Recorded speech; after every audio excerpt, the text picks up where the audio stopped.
Hello, my name is Bill Johnson. I'm an extension weed scientist at Purdue University, and what I want to do in this short presentation is talk to you a little bit about some of the top pasture weed problems that get into my office either through email, phone messages, text messages, and whatever.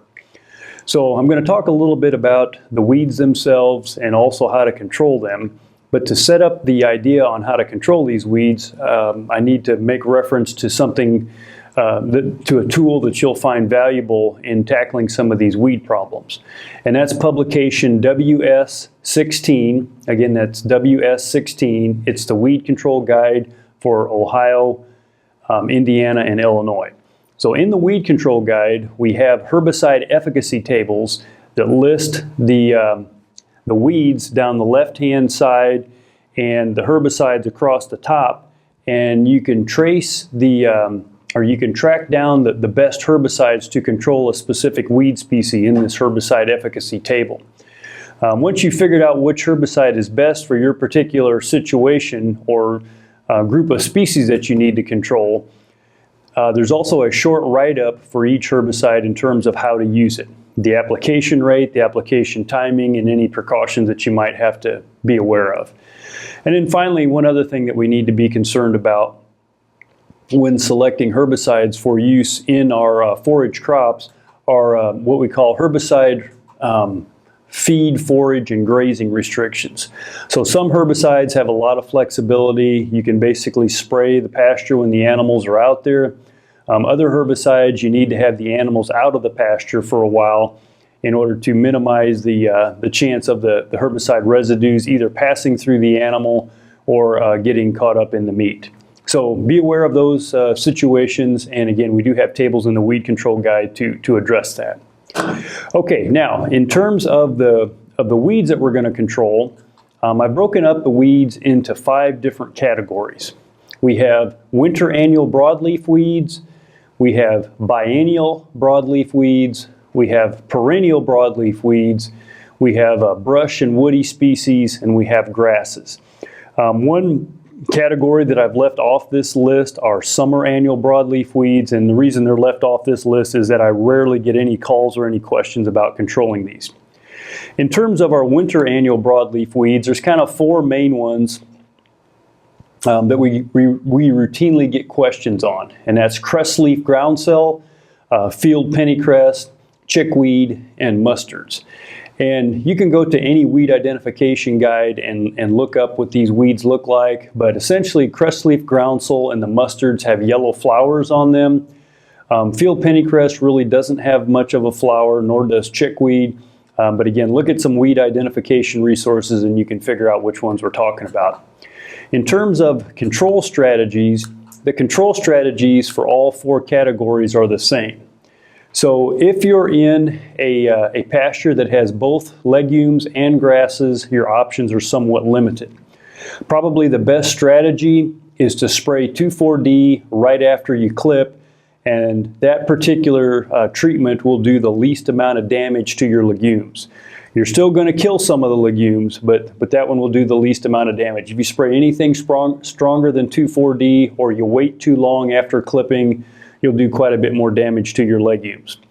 If you're in a straight grass pasture, there's a list of 5 different herbicides that work pretty well on all of these weeds, and that list includes Cimarron Max, Grazon Next HL, 2,4-D and dicamba mixtures, metsulfuron, and crossbow.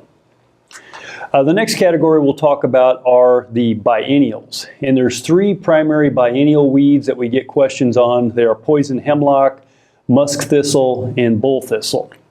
Most of you know what poison hemlock looks like. It's got the red dots on the stem, it's got the white flowers. This one does result in some livestock poisoning each year. And then your thistles are basically all look alike, and the way you separate out a perennial thistle from a biennial thistle is to look at the root system.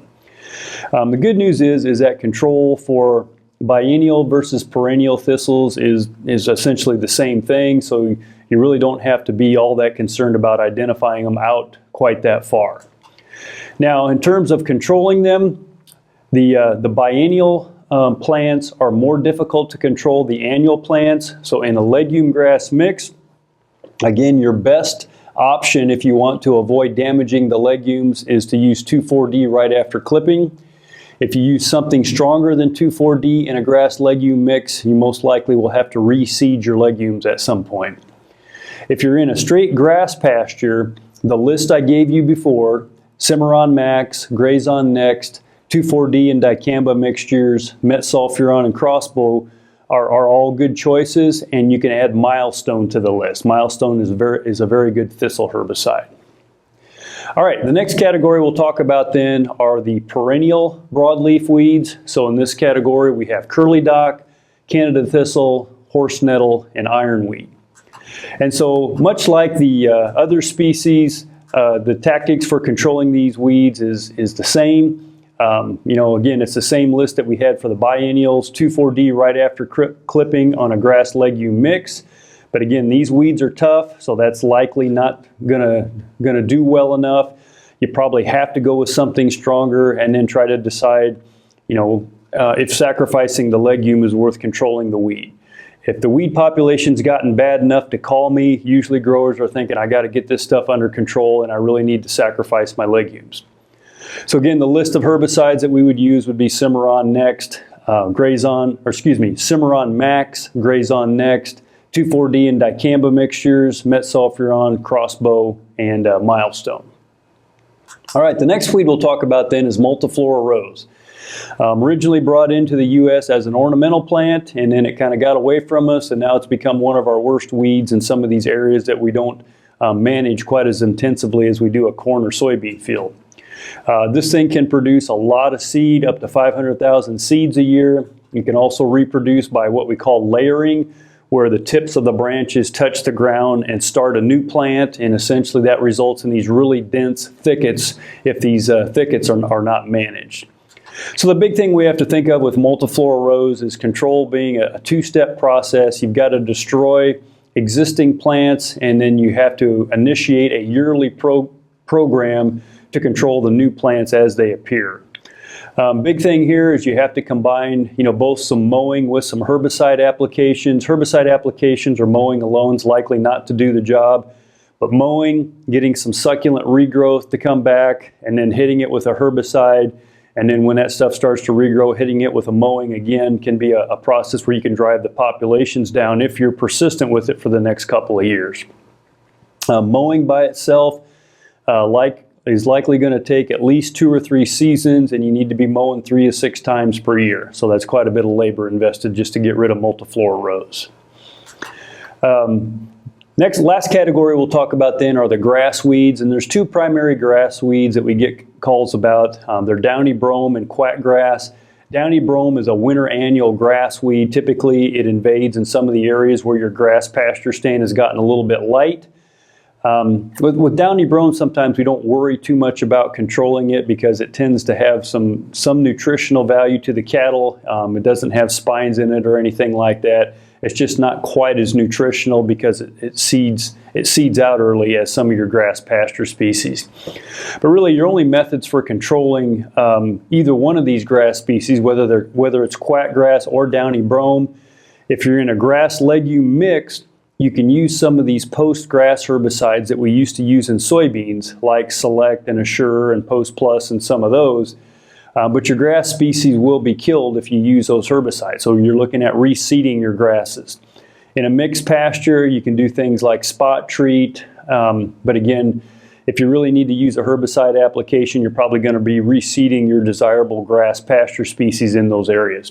So the big thing you can do is manage your fertility, manage your traffic areas, and try to get the best stand of pasture that you can in order to suppress the grass weeds. The final comments I'll leave you with is that unfortunately we don't have silver bullets for weed control in pastures like we do corn and beans. We don't have a Roundup Ready technology that we can use. And your best big picture strategy is to do whatever you can to that pasture to maximize the stand and the thickness of your desirable species. So minimizing the overgrazing, moving feed bunks around, managing the high traffic areas, and then taking care of the pH and fertility are going to be the best things that you can do to manage what you have. But in addition to that, also think about your feed sources. Occasionally we run into some problems where someone has brought in some hay bales that are contaminated with something like Palmer amaranth or Canada thistle, and that's where we end up with some of these species in our pastures that have come in from outside the area. So that's kind of a summary of my presentation on top pasture weeds. If you're interested in finding more information, consult the Weed Control Guide for Ohio, Indiana, and Illinois. That's WS16. Or you can go to the Purdue Weed Science website and Google that for more information, or simply contact myself or Joe Eichley over in the Botany and Plant Pathology Department.